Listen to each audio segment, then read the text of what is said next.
was born in 1743 in a plantation. My father was a planter and a surveyor. I am the third of his 10 children. My father died when I was 14, but my mother supported my education and I finished college in just 2 years. I was admitted to the Virginia bar in 1767 and became a delegate to the Virginia Houses of Burgess from 1767 till 1775. I urged reforms to slavery and took on 7 cases of freedom-seeking slaves and waived my fees on some cases. I believed in the natural law. Everyone comes into this world with a right to his own person and using it as his own will. This is what we call personal liberty and is given him by the author of nature. Because it is necessary for his own sustenance. Actually, one judge cut me off and ruled against my client. I felt so bad, I gave my poor client some money, which helped him to eventually escape. In 1774, when the British Parliament passed the Intolerable Acts, I called for a day of fasting and prayer to protest. I urged people to boycott of all the British goods. You see, I believe people have the right to govern themselves, but I gave up control in my life when I decided to marry Martha. She was my third cousin, an intelligent, decisive young widow at age 23. I was extremely happy. She was my soulmate.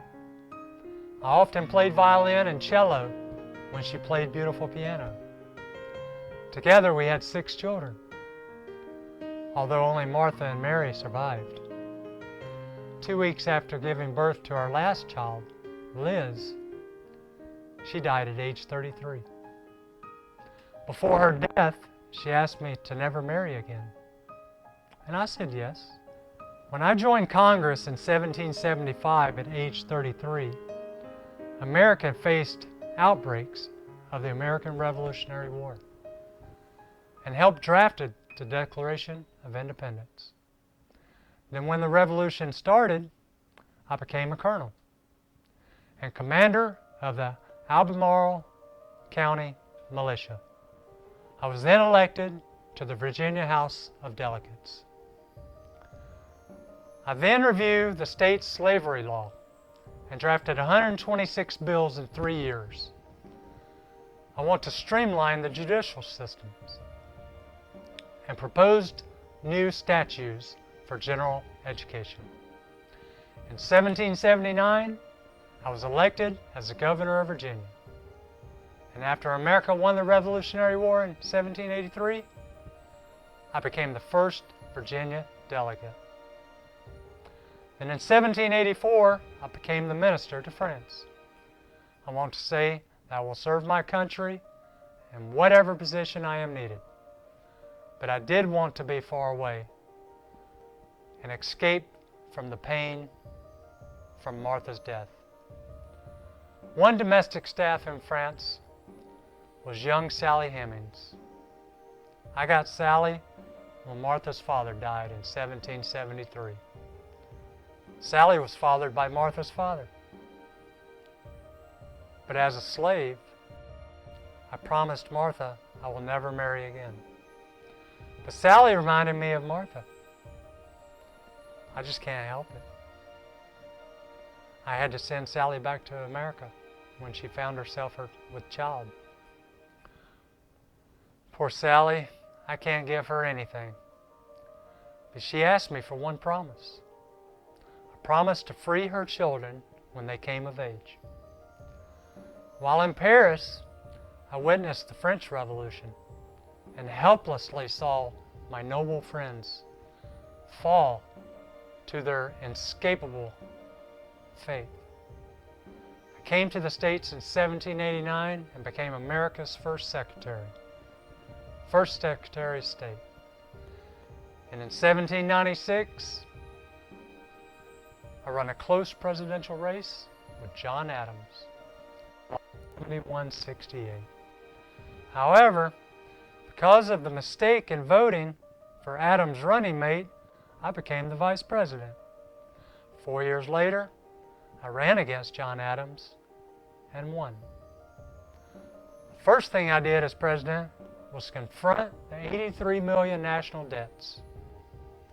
It was maybe hard to believe, but I started by eliminating the whiskey excise and other taxes, and then by closing unnecessary offices and cutting useless establishments and expenses.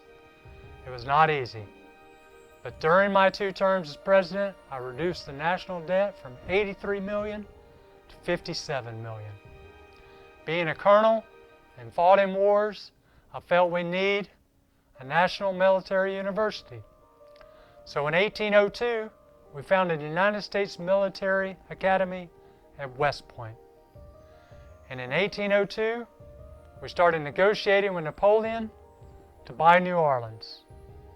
In 1803, a treaty was signed, giving us 827,987 square miles of French territory for 15 million.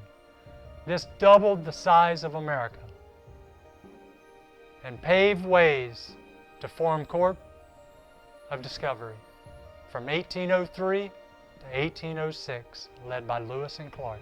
Actually, I can go on and on. I won't bore you. I may be an accomplished politician, a lawyer, ambassador, and even president. And I managed to pay off 26 million national debts. I felt miserable managing my own finance. I owed about 100,000 before my death at 83. Congress ran a fundraising lottery to help, but that did not help that much.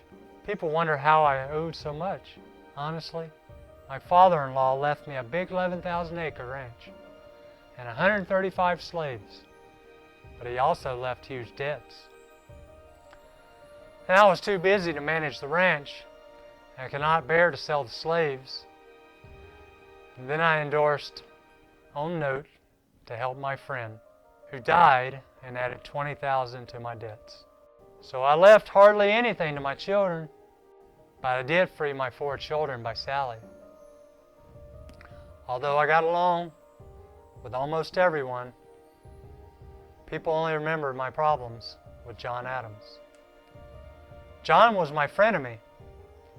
When we were best friends, I was his vice president. But John felt betrayed to me because of our political differences. While I cannot forgive his appointments to midnight judges and corrupted our justice system, we did not speak to each other since the day I took office as president. Eventually, our anger died down, and we had some correspondence after he sent me a New Year's greeting in 1812. In total, we had 158 letters after that, and we somehow died on the same day, July 4th, 1821, 50 years after I drafted the Declaration of Independence. Adams' last words were, "Jefferson survives." But I actually went before him a few hours earlier. After my death, my family found a gold locket on a chain around my neck. Inside, they found Martha's hair. I walked on this lonely earth 40 years without her, but she never left me.